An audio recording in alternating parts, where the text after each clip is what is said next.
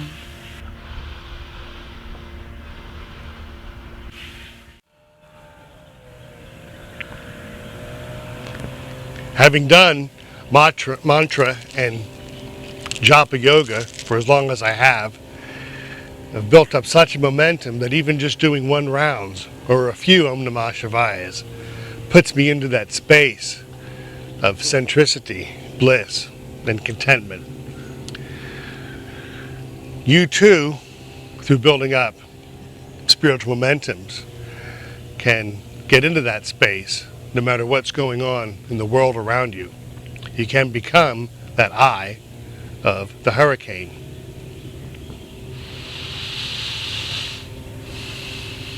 Once you've completed the Om Namah Shivaya mantra, you're still in that space that's open to receive, and then you go forth with the insert that's with the video, heart connecting, and reciting the next segment of prayers, decrees, and affirmations.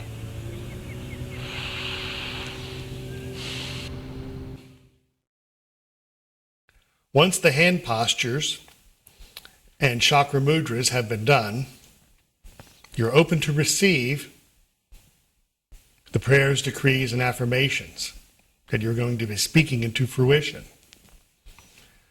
The process I would like for you to do while you're doing these is one hand on the heart, holding them up so they can be read with the chin level, and you take a deep diaphragmatic breath and you speak the first noble truth out loud, like this. The essence of our being is love.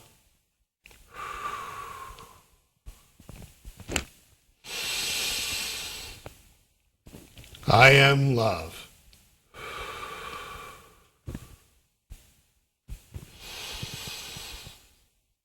Health is inner peace. Healing is letting go of fear.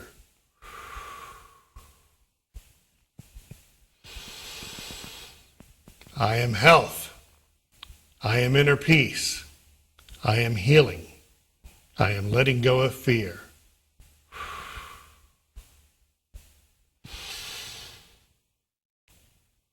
Giving and receiving are the same.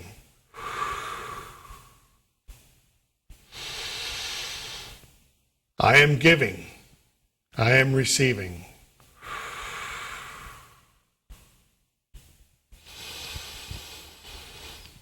We can learn to let go of the past and of the future.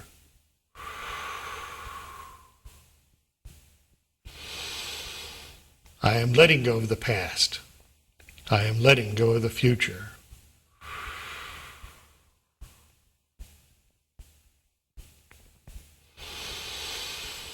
Now is the only time there is, and each instant is for giving and for forgiving.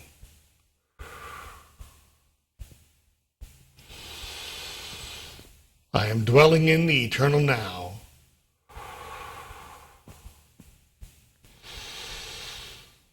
We can learn to love ourselves and others by forgiving rather than judging.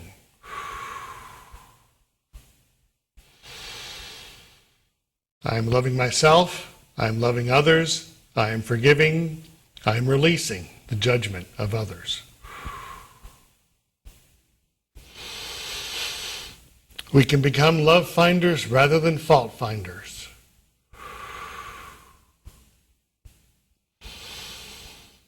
I am a love finder.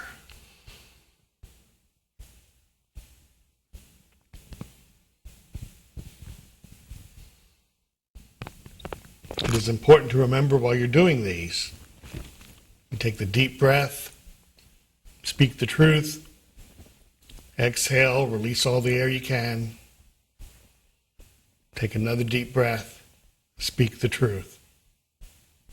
Exhale all the air you can. Take another deep breath, speak the truth.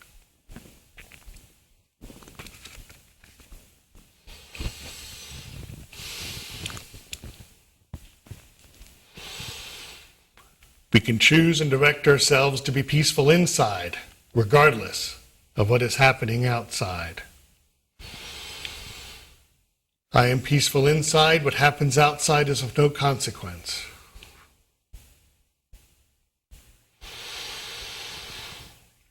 We are students and teachers to each other. I am a student. I am a teacher.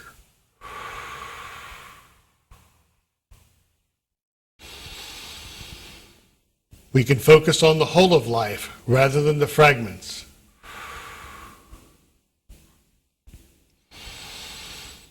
I am the whole of life.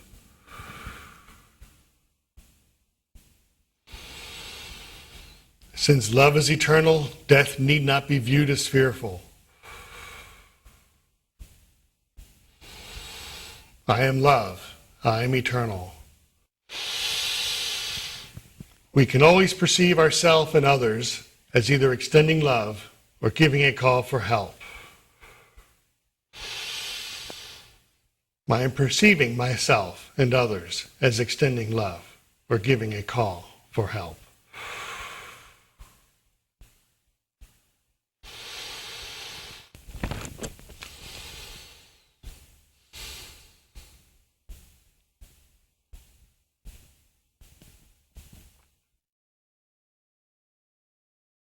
This next statement is the violet decree of transmutation. I am a being of violet fire. I am the purity God desires. I would like for you to take a deep breath and speak out loud this decree 3 times. If that is too long of a decree for a deep breath, speaking it 3 times, then work on doing it twice and building it up. Or if you can only do it comfortably 1 time per deep breath, that is okay too. Basically, this decree needs to be done a minimum of 33 times. By growing to the point of speaking it 3 times with each deep breath, you count 11 breaths, thus you have the 33 times. I am a being of violet fire. I am the purity God desires. I am a being of violet fire. I am the purity God desires. I am a being of violet fire. I am the purity God desires. I am a being of violet fire. I am the purity God desires. I am a being of violet fire. I am the purity God desires. I am a being of violet fire. I am the purity God desires. I'm a being of violet fire. I'm the purity God desires. I'm a being of violet fire. I'm the purity God desires. I'm a being of violet fire. I'm the purity God desires. I'm a being of violet fire. I'm the purity God desires. I'm a being of violet fire. I'm the purity God desires. I'm a being of violet fire. I'm the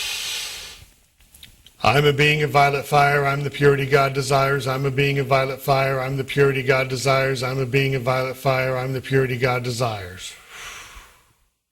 the purity God desires. I'm a being of violet fire. I'm the purity God desires. I'm a being of violet fire. I'm the purity God desires. I'm a being of violet fire. I'm the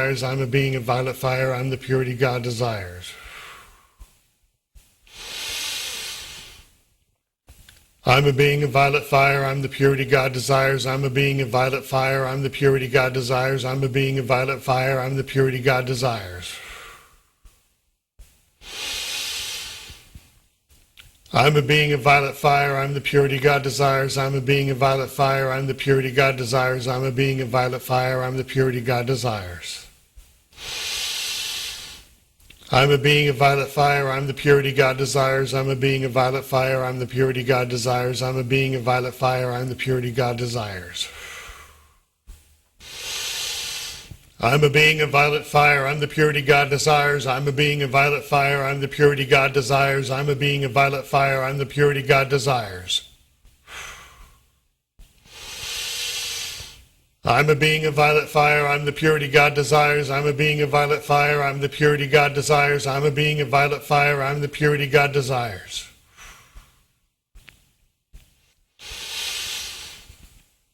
I'm a being of violet fire. I'm the purity God desires. I'm a being of violet fire. I'm the purity God desires. I'm a being of violet fire. I'm the purity God desires. I'm a being of violet fire. I'm the purity God desires. I'm a being of violet fire. I'm the purity God desires. I'm a being of violet fire. I am the purity God desires.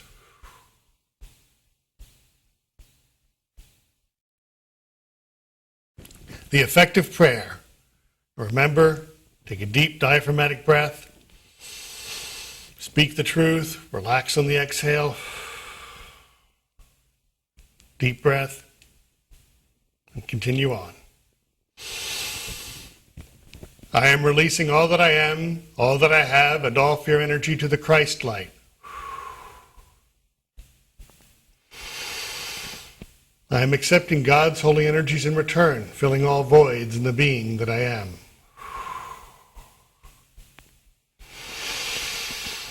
I am a being of Christ light.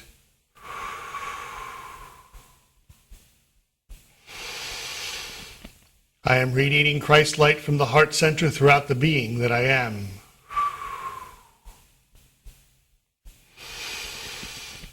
I am radiating Christ light from the heart center to everyone.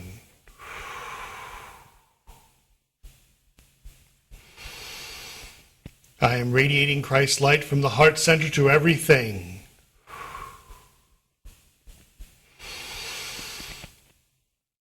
I am in a bubble of Christ light, and only Christ light can come to me, and only Christ light can be here for me.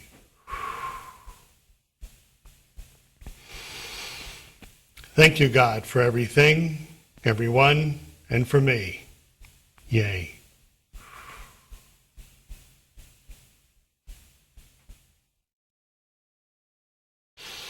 The I am decree of light. Let there be light, let there be light, let there be light. In the name and the power of the I am presence, let there be light. I am light, I am light, I am light. In the name and the power of the I am presence, I am light.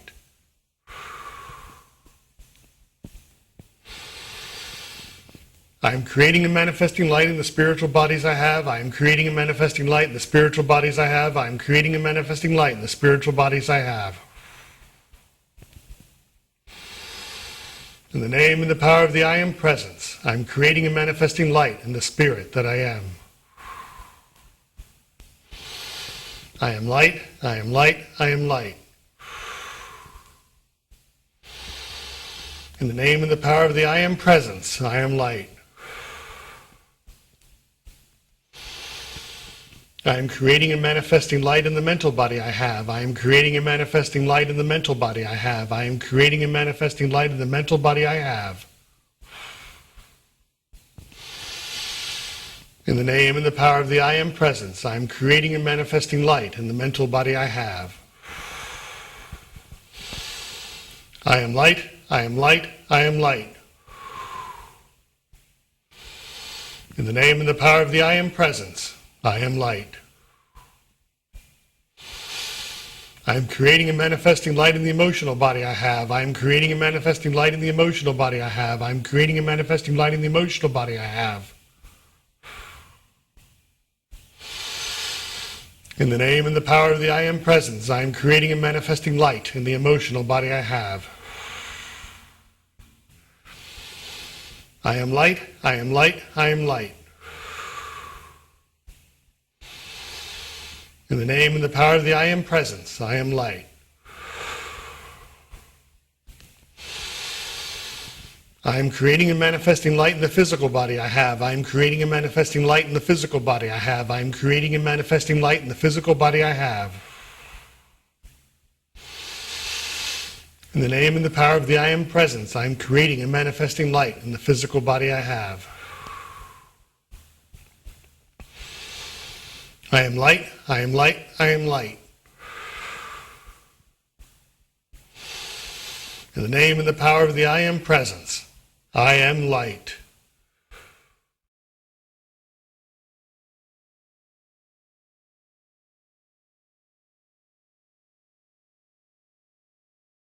The benefits of the I am principles of attitudinal healing. are basically one gains an understanding of what love and the many facets of love is in one's life. Also, the importance of dwelling in the eternal now. Love's many facets, being compassion, understanding, forgiveness, acceptance, are all generalized definitions of the facet of love, or facets of love, that people associate with love. But there are deeper definitions that help one gain spiritual momentum and enlightenment. Those being the definition of what love truly is as a substance. Most people, when I speak of love, they think of an emotional feeling or a work or effort that is done out of love. But to bring love into an essence point, for instance, the essence of my being is love, and then you say, I am love, you have to truly understand love as the substance that it is. And while I'm speaking of love as a substance, realize that love, truth, grace, faith, Holy Spirit energy is all composed of that same substance.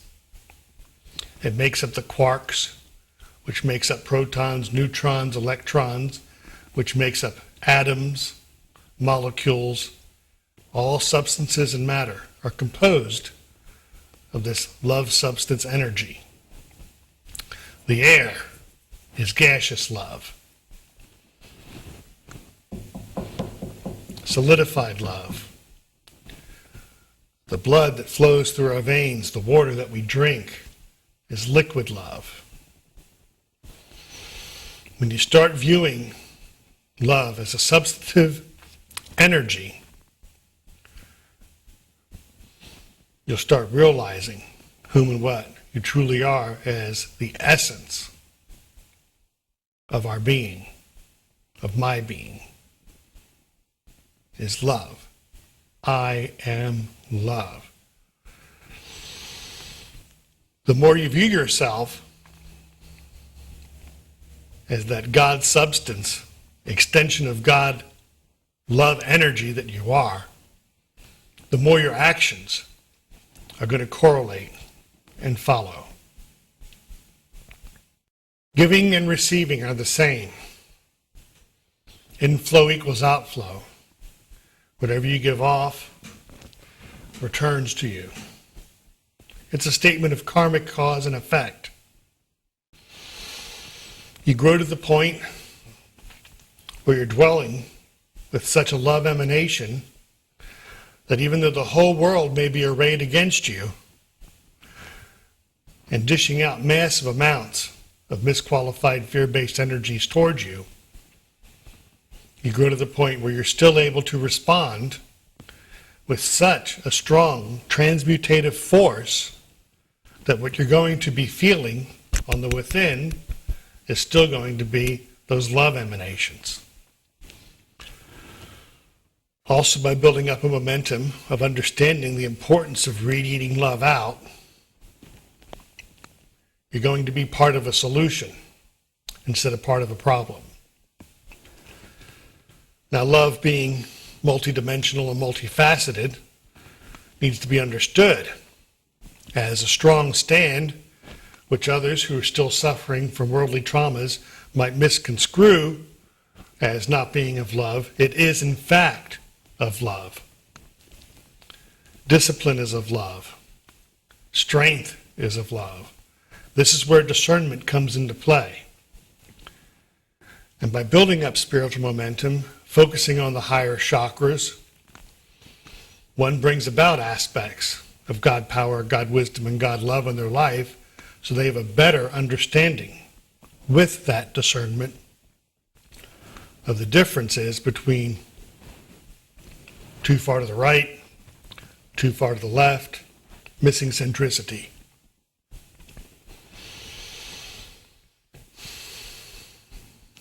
The understanding of giving and receiving are the same is necessary.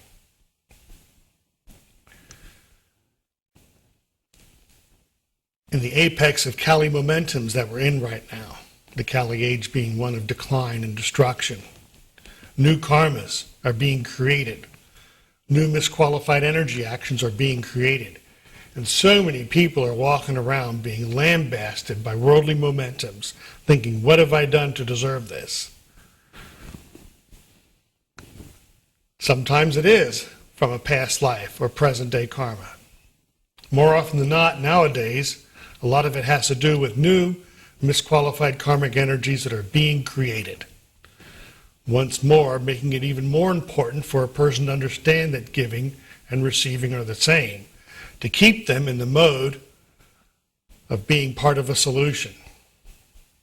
When they make a strong stand for righteousness, God love, truth, against the worldly machinations that they are being assailed with, they are building up a momentum of God-qualified actions, which they will be rewarded for as a return. Also, by not falling prey to the worldly machinations being strewn against them, they're resonating a higher vibrational energy and transmuting within themselves in their auric field, and eventually on a global level as they go, grow, and glow, the misqualified fear-based energy that is being created nowadays. Letting go of the past, letting go of the future, dwelling in the now is important for developing spiritual momentum. The words moment and momentum correlate. If you're allowing the mind to focus on the past, if you're allowing the mind to focus on the future, you're missing the moment or a point in time that is called the eternal now. Thus, you lose momentum. Now, it's important for beings to be able to think of past actions with hindsight to gain lessons from. That's different from daydreaming and living in the past, because they're present in the moment and they're bringing those lessons to the center and the now. Hindsight, when used properly, helps one develop current sight. And with that momentum of building current sight, eventually they develop the best sight of all, which is foresight. So they know what happens when they do an action now and how it ripples out into the future.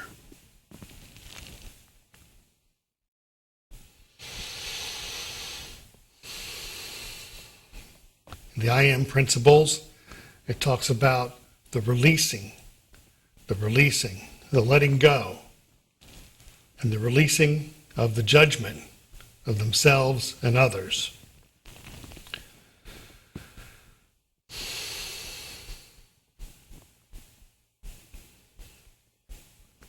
I couldn't do the work that I do if I cared what others thought of me. I release the judgment of others. I care only how the divine views me. That is where I would like everybody to grow to. It takes practicing and building momentums and developing a momentum of letting go and releasing. This is a simple exercise that helps one do this. I am holding in my hands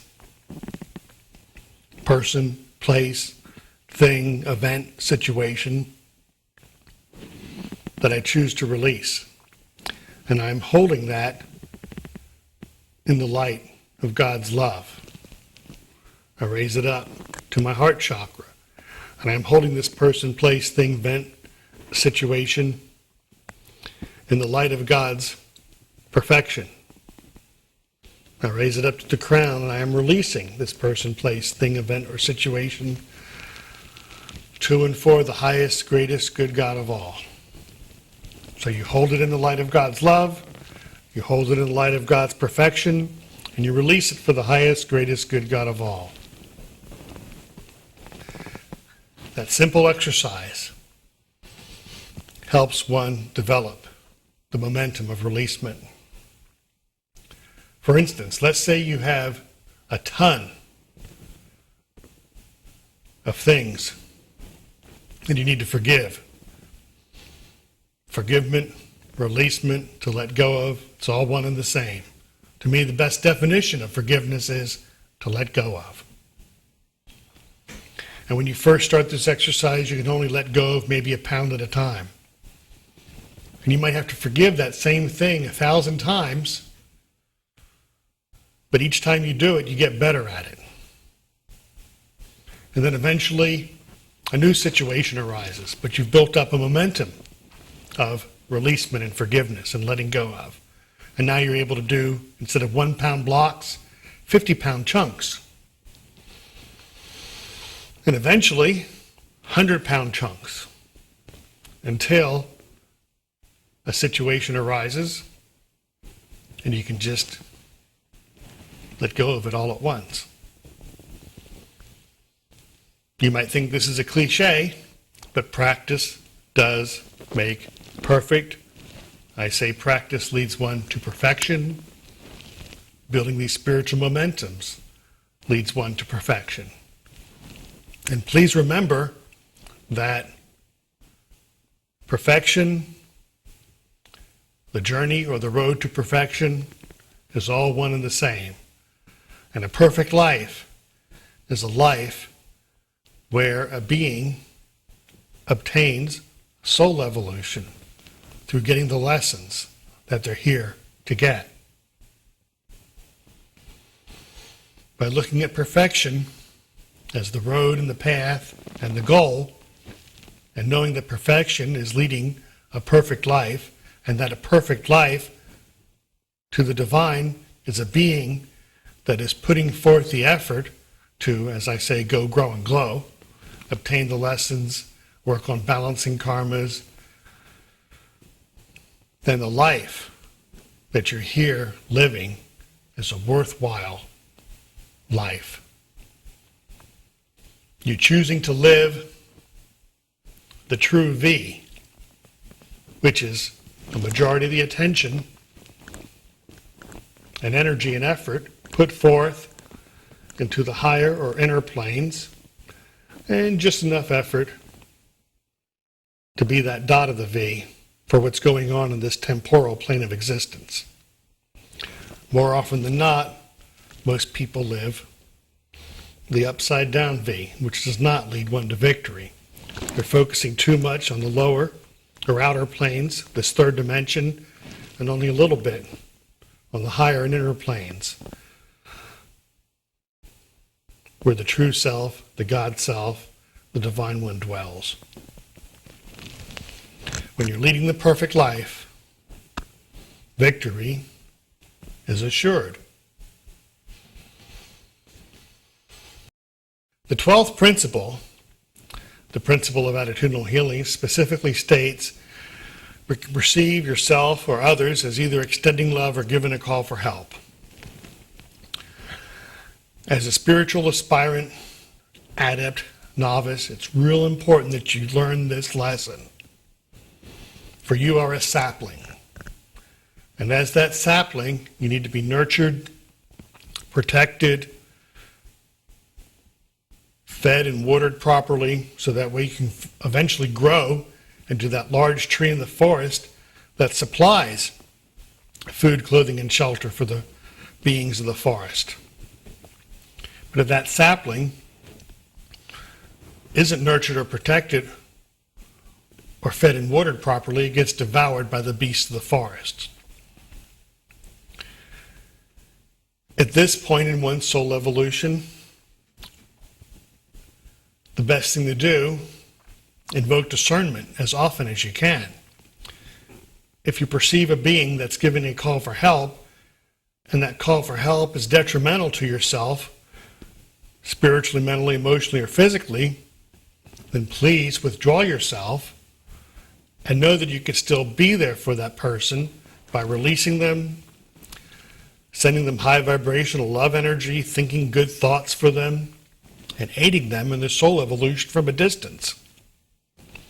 Too many people have small, emotional, spiritual experiences and think they're ready to take on the world, or really misqualified energy beings, and be of service to aid them, and all they're doing is getting pulled down into the quagmire of delusion even further. If you're interacting with beings and you find yourself getting knotted up, tired, unable to perform your duties or functions properly, those are key indicators that you're not ready to take on the assignment at hand. And that's okay. Namaste, back away, and as you're doing your prayers, decrees, and affirmations, do the releasement and send them God-qualified love, transmutational energy.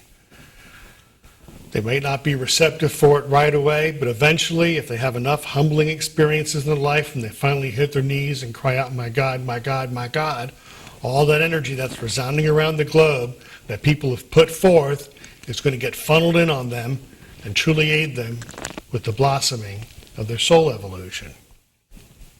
And remember, as they're blossoming, and as you're blossoming, and as the world is blossoming, it's not how fast a flower blooms, but the fact that it blooms.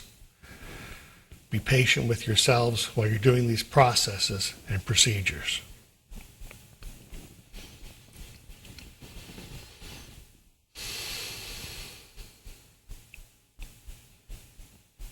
The violet decree of transmutation calls forth an aspect of God's Holy Spirit love energy called the violet flame. This violet flame transmutes fear into love, misqualified energy into God-qualified energy. It was the alchemists of old that first put together formulas. And it wasn't for turning base metals into gold.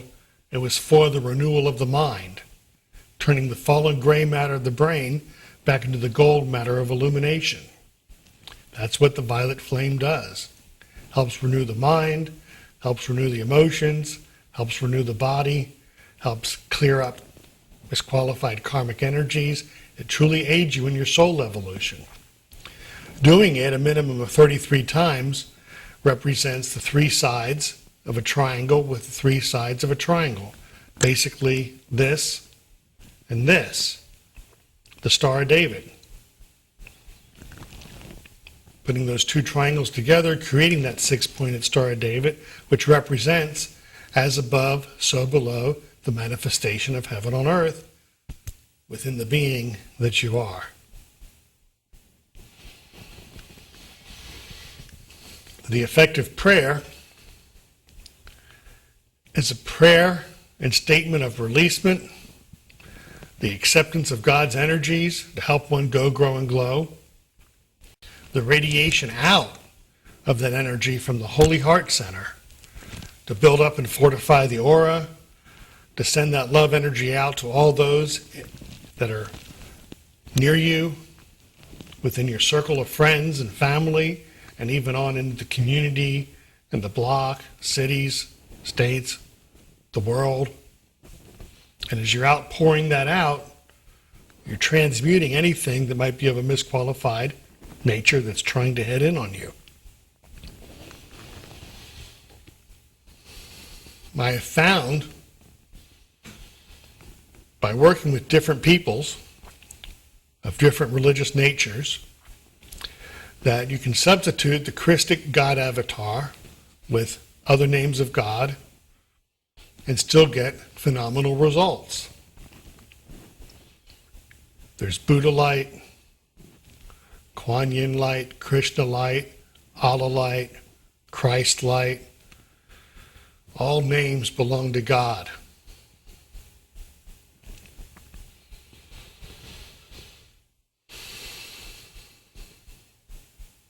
All roads of love lead to God. All roads of fear lead away from God. I would hope that everybody who has this tape and is using it practices the substitutions and feels the energy and the emanations of by and for the divine like I have and like I do.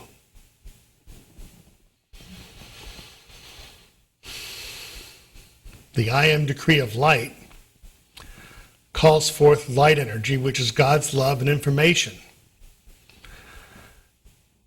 And by calling it forth and saying I am creating and I am manifesting this energy in the spiritual bodies, the mental body, the emotional body, and finally the physical body, you are bringing light, love, information energy into the four lower bodies.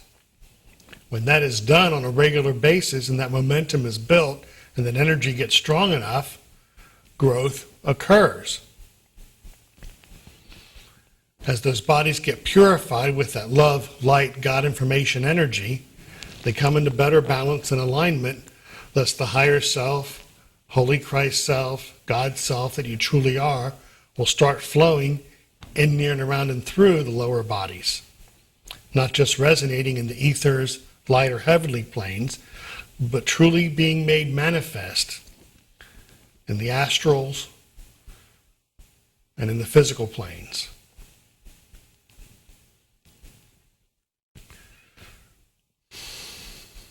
Yoga is union of, by, and for the divine. It's a scientific method of union.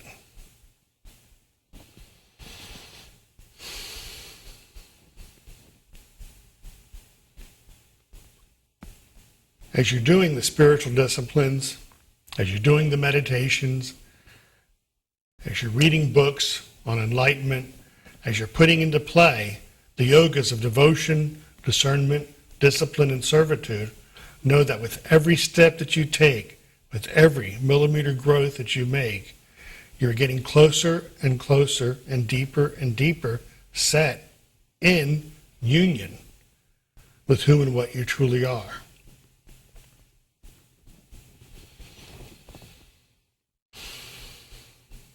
These are just a few of the commentaries about the disciplines that one encompasses and does on this video. I could speak on for hours on the benefits. I could make purports for hours, breaking these things down even more so. But then this tape would be infinitely long. I would rather you grow to the point where you understand the true infinity of whom and what you truly are, the timelessness of the soul that you truly are,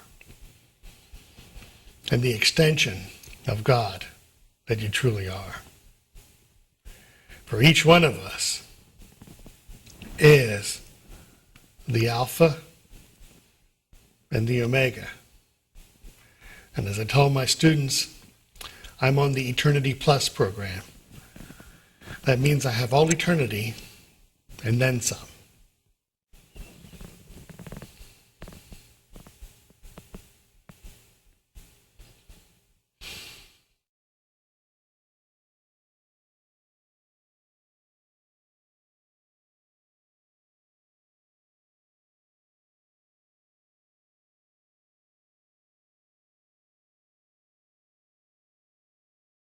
the best way to reprogram the lower consciousness, people call it a subconscious. I don't really like the term subconscious because that means a lower level of consciousness. To me, it's an alternate conscious state that's always active, which means it's not sub at all.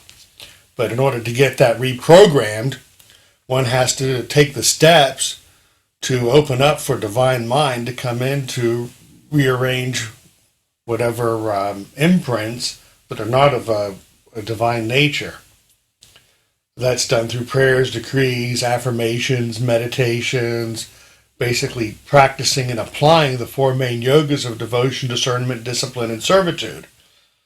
As one builds up momentums in those areas, one's ego gets lessened and merged, the ego being the main veil that eases God out, keeps one from accepting those divine imprints into their four lower bodies, so the four lower bodies are more in alignment.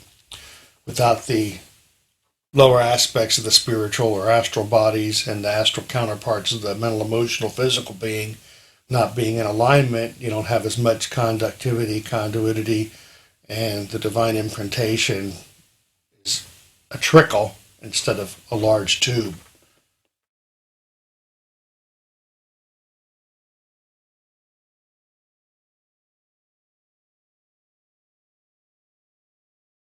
Teachers, avatars, come here to show what can be done. Avatars, of course, to a greater degree, but even teachers can grow to the point of avataric nature where they're more awakened aspects of divinity, especially when they grow to the point where they become unfed flames, have full emergence and things like that. By them setting a precedent, a standard, a momentum, other beings around them are able to tap into those momentums. Plus, those momentums are made available by that teacher or avatar to help those beings who are willing to go grow and glow even more. Basically, you can take a canoe analogy. With one person paddling, it'll reach a certain momentum. But then you add like a bona fide spiritual master to that momentum, and it's like putting a small engine on that canoe, and it speeds up dramatically. People need to be willing to have the patience once they get the canoe turned around to build up those spiritual muscles and learn how to feel, see, and hear those divine emanations and allow them to grow within, which is part of the momentum building process too. Then it ripples out and they too affect somebody else. Without patience, though, a person gets discouraged. Without the perseverance, they get discouraged. They try to run out after some emotional experiences and do a bunch of work first without first focusing on themselves, filling up their own cup, allowing it to overflow. They run around with quarter-filled, half-filled cups thinking they're doing something, and they're not. Okay.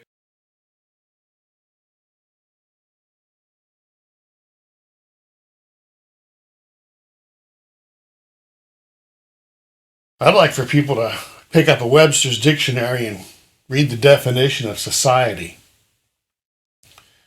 At that point, they would realize that what's basically going on is an unsociety, because a society is a group of people working towards the benefit for the highest, greatest good God of all, not for the highest, greatest good God of one. The egoic arrogance that's running amok right now, people think we live in a society. They need to wake up. They can look around and debunk themselves. All they need to do is take the time to look at the news, read the newspaper, see what's going on, and see the effects of unsociety. The Quakers have a true society. The passive American Indians had a true society. This country, before the industrial age and corporate regimes and egoic emanations running amok at one time, had a society and pockets of societies. The more people's capital I's run around thinking only of themselves, the more you're going to have an unsociety, because you're having a bunch of I's instead of the you and I and we are one attitude. For as one grows, we all grows.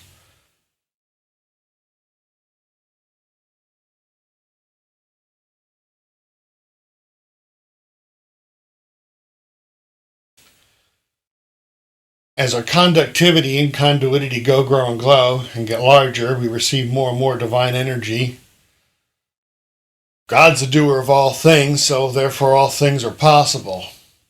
Too many people think that they are the doers. That's them allowing the ego to run amok. And at that point, the divine isn't even a doer, because the divine can stop something as much as start something. So the divine allows, so therefore the divine is a doer. In the immortal words of the avatar of our age, Bhagavan Sri Sathya Sai Baba, God gives us the materials, the air, the energy, the body, the forms, the divine consciousness. So what makes us think we're the doers is the ego. The only thing we truly own on this plane of existence are the choices we make. The choices we make are a garland that go around our neck of actions from live stream to live stream, and they can either be of a God-qualified nature, which means we balance karma and grow to the point where we break the transitory cycles of birth and rebirth, or they weigh us down so we keep embodying again and again and again and again until we decide to make stands and change.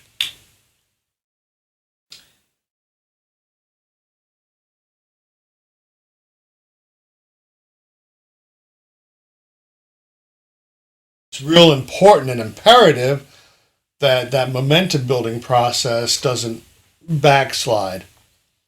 With any new beginnings, with any type of new momentums that are being introduced, it's real important that diligence and perseverance are always a part of that, because people can get excited in the beginning and then get bored.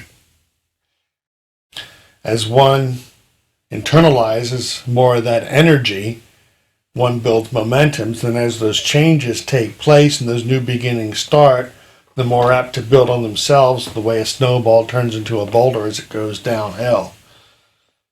It can be a precarious place for some, but that's why there's always going to be avatars and teachers and beings to lend a hand and help out.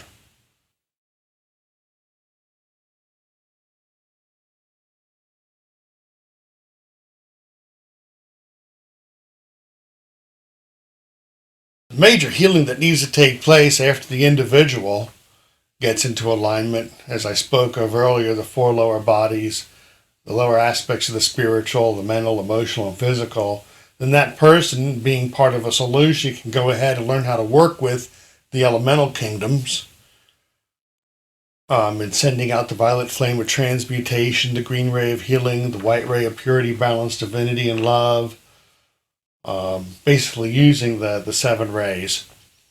And as a person takes the time to do that, they build up a lot of good karma and open themselves up as conduits of more divine energy, so even more energy can flow, basically turning their thread or cord into a tube, gradually into a bigger tube. And then when they've earned the right of ascension, their tube's 7 to 9 feet in diameter. And the next goal after that is, becoming the unfed flame, where you're being fed strictly on the inner planes. All these are steps of growth that can and are accomplished by people who are willing to go through whatever's necessary. Basically, forsaking the things of the world and worldly momentums and striving to live in divine will. First has to start with moderation, and then basically scaling down. The Buddha taught it most eloquently when he talked about the Four Noble Truths and the Eightfold Holy Path. I can give large discernments in all those. So what I'm just going to do is just say, investigate for yourselves the Four Noble Truths and the Eightfold Holy Path, and learn to incorporate them into yourselves. It is the Buddhic Christic path of enlightenment. It is the same things that Bob is teaching nowadays, that Brahm and Krishna have taught before. They all have the same message. They word it a little differently per their students, per their apostles, per the times. It's all the same thing. Basically, desire is the cause of suffering. As one eliminates desire except for the one true desire of soul evolution and growth and ascension, one's going to be causing suffering within themselves and others. And even that one true desire eventually has to be let go of, because how can you desire something you have obtained?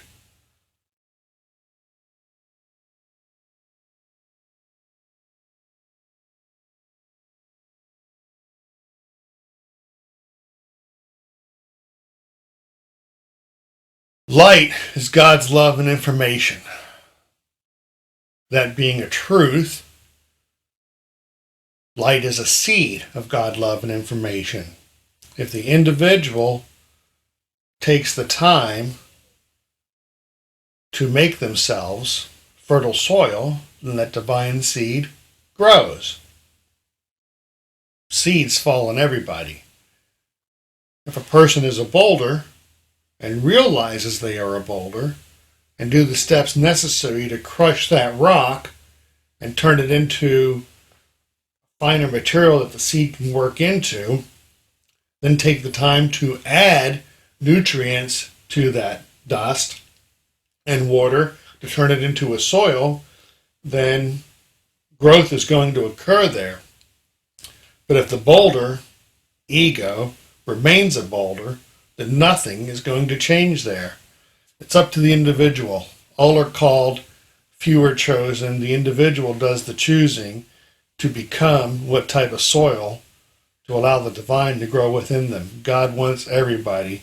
People choose whether or not they want to be.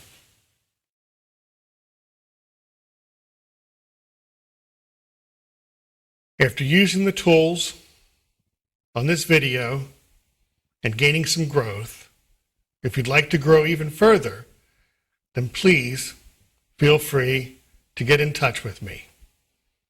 I love to hear from all my students and all the people who are getting good results from this video. I will always take the time to stay in touch with each of you. Thank you for the work that you're doing, for as one grows, we all grow. Namaste.